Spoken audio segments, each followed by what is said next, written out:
As kids, we all had big dreams of what we wanted to be. We'd imagine ourselves as astronauts, Hollywood actors, famous musicians, millionaires.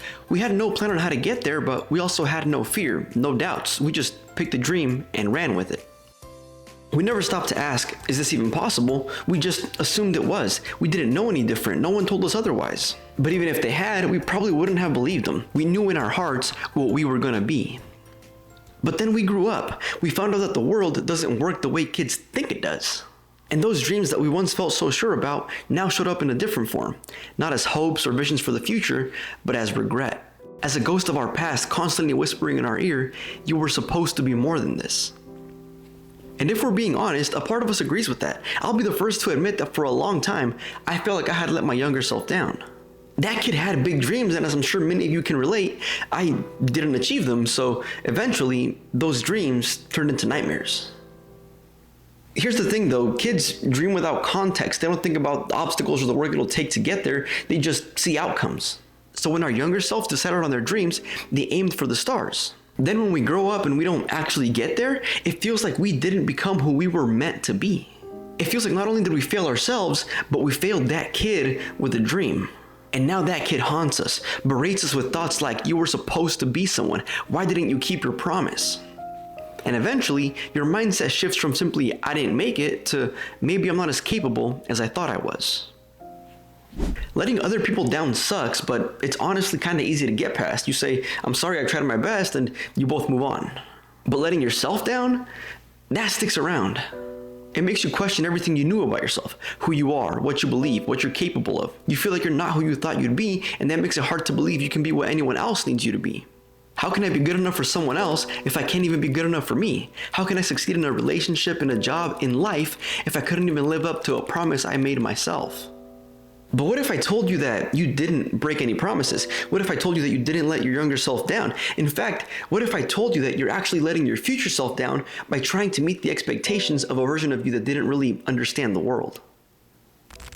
For a child, the world is simple, so when they dream, they do so in straight lines. They want something, they get it. Kids set these dreams for themselves before they understand what it means or what it takes to get there. So when they say, I'm gonna be rich, that's all it really is. A dream.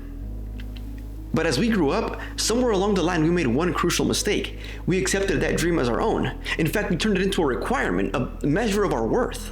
And when we didn't achieve it fast enough, it translated into feelings of failure. Truth be told though, younger you didn't understand timelines, they didn't understand hard work, they didn't understand sacrifice. And they had no clue what life would demand of you, no clue what traumas you'd face, what bills you'd have to keep up with, what battles you'd have to fight. That child didn't know, but you do. You know that life is hard. Life doesn't care about your dreams. Life is, well, as many rappers have told us, life's a bitch. But I don't say this from a nihilistic or even pessimistic point of view. I'm actually trying to be encouraging in a way. Because having this realistic outlook on life simply means you're wiser, stronger, and more grounded than you could have ever imagined. And you can use that to overcome the guilt of letting your younger self down. So there are 3 ways you can do this. First, be easy on yourself. I know it sounds kind of corny, but I don't mean this as like self-help fluff. It's just about survival, about keeping your confidence and sense of self intact. Life isn't all about achievement. Sure, maybe you're not where you thought you'd be, but that's okay. Sometimes appreciating where you are currently and how far you've already come is all we need for peace of mind. You've made it this far. That matters. Second, realize there's always time. I already said this, but your younger self didn't understand timelines. If they decided they were going to be a millionaire by 21, it's because they didn't understand that even the top 1% of 21-year-olds make less than $500,000 a year. Luckily, their misunderstanding of how long things actually take also means that it's never too late to get started. If you still want to be rich, you can start working your ass off now to achieve that.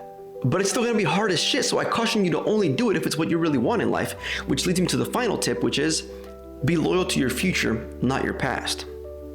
Look, let's just put it bluntly. Unless you're some sort of super genius, which if you were, this probably wouldn't even be an issue for you in the first place, the younger version of yourself was probably kind of dumb. I mean, you were a child. How often do children actually have a clear idea of what they really want to do with their life? And sure, at one point maybe that was your dream, but only you know what it costs to get there and whether or not it's still worth it. So the question here is, what do you want right now? How do you envision your future? Because ultimately, that's where we're headed, forward, into the future. You don't owe your younger self any sort of success, but you do owe your future self effort towards success. And that effort starts now. But with that, thank you for watching. Consider watching this video next, and I'll catch you in the next one. Peace.